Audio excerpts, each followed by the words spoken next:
స్వామి మీ బోధన సూటిగా నాకు నేమంబు దప్పక నిలచియున్నయది ఏమి మీరని నన్ను యుక్తము కాని ఏమీయు దళపాలేదిందు అభిమానమనడి పామార ముడిగే నాకిందు ఏమి బల్కినాదాని ఇక వింతాయే కాని నా మాటలించే నిమ్ము నమ్మి ఉన్నాడా గాని ఏమీయు దళపాలేదిందు అభిమానమనడి పామార ముడిగే నాకిందు.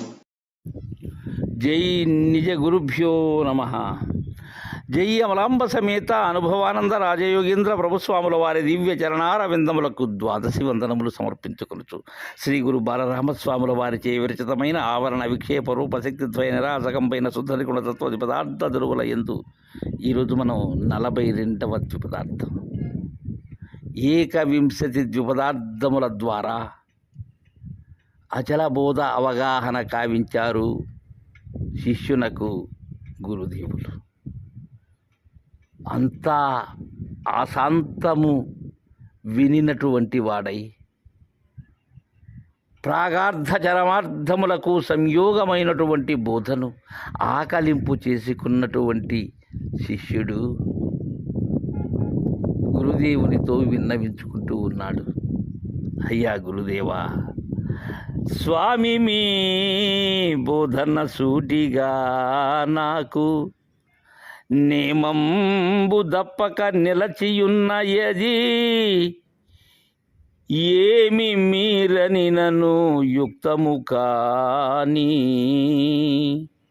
మీరు ఏమన్నాది న్యాయమైనదే అయ్యుంటుందయ్యా, అది తగినది అయ్యుంటుంది గురుదేవా, అందుకే అది యుక్తమైనటువంటిది గురుదేవా. ఎలా అంటే మీ బోధన మీరు నాకు అందజేసినటువంటిది ఏదైతే అలుముకొని ఉన్నదానిని కాన రానివ్వనటువంటి ఈ మూలము లేని గుర్తెరిగే శరీరం అనే దర్వాజాన్ని తొలగించారు మీరు. మీ బోధన సూటిగా నాకు అందినది, సూటిగా అంది సర్వత్రా ఉండబడేటువంటి దానిలో నన్ను నేను దర్శించినప్పుడు నేను లేకుండా పోయాను. ఆ సౌజ్ఞ మీరు నాకు అందజేశారు గురుదేవా. సూటిగా నాకు నేమంబు దప్పక నిలచియున్నయది, అది పద్ధతి తప్పలేదయ్యా, ఎక్కడ కూడా నియమాన్ని తప్పలేదు. అది మీరు తెలియజేసినటువంటి బోధ అలానే నేను దానిని పద్ధతిగానే విన్నానయ్యా. శివరామ దీక్షితుల వారి పద్ధతి ఏదైతే ఉన్నదో ఆ పద్ధతి ప్రకారమే మీరు నాకు బోధనను అనుగ్రహించారు.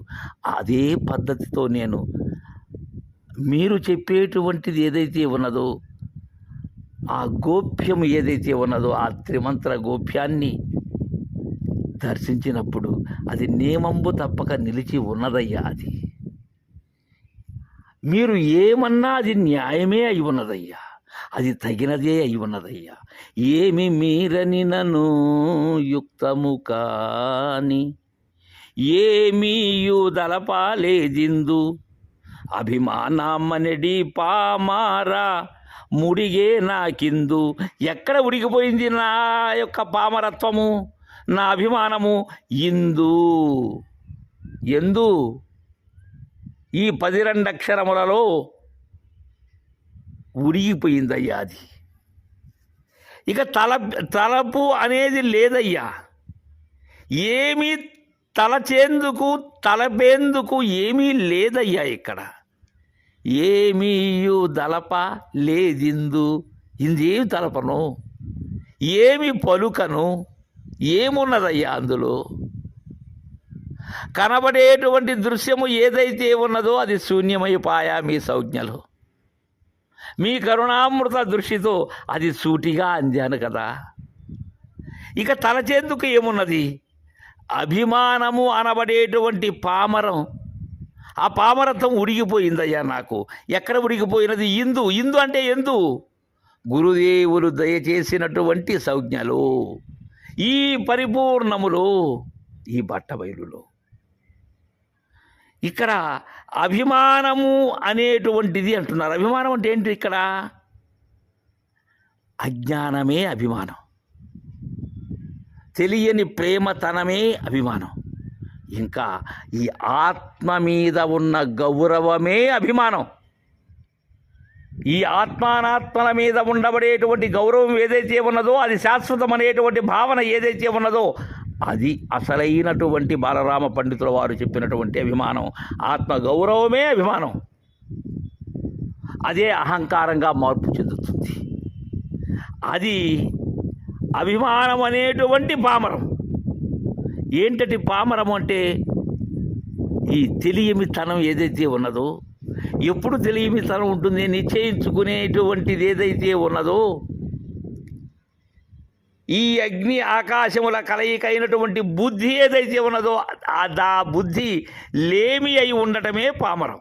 అది ఉడిగిపోయిందయ్యా, బుద్ధి లేమి లేకుండా పోయిందయ్యా. ఇప్పుడు నేను స్థిర చిత్తుడనై ధీయుతుడనై ఉన్నాను గురుదేవా.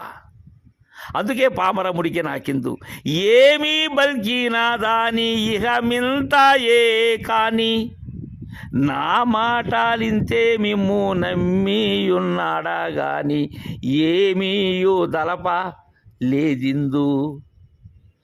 ఏమి పలికినా కానీ దాని ఇహ మింతయే కానీ, ఏమి పలికినా ఈ షోడశని గురించి ఏమి మాట్లాడినా దాని యొక్క ఇహం ఎంత, అది ఎంత,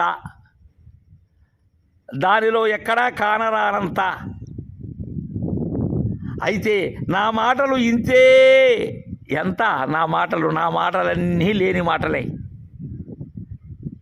నేను పలికేటివన్నీ లేని మాటలే. ఎందుకని? తలపులకు అందనటువంటిది, పలుకులకు అందనటువంటి దానిలో నా మాట అవింతే. అయితే గురుదేవా, మిమ్ము నమ్మియున్నాడా గాని ఏవీయు తలపాలేదిందు. నా మాటలింతే మిమ్ము నమ్మియున్నాడా గాని. అదే గురుదేవా నా యొక్క అర్హత. మిమ్మల్ని నమ్మి ఉన్నానయ్యా. మీరు తెలియజేసినటువంటి సంజ్ఞలో లేక ఉన్నానయ్యా. మీ స్థానాన్ని అలంకరించి ఉన్నాను గురుదేవా అని మనకు బాలరామ పండితుల వారు శిష్యుని యొక్క విజ్ఞాపనను మనకు తెలియజేశారు. తర్వాత మరలా ఏమంటున్నారు శిష్యుడు అనేది రేపటి పదార్థంలో చూసుకుందాం. జై గురుదేవా.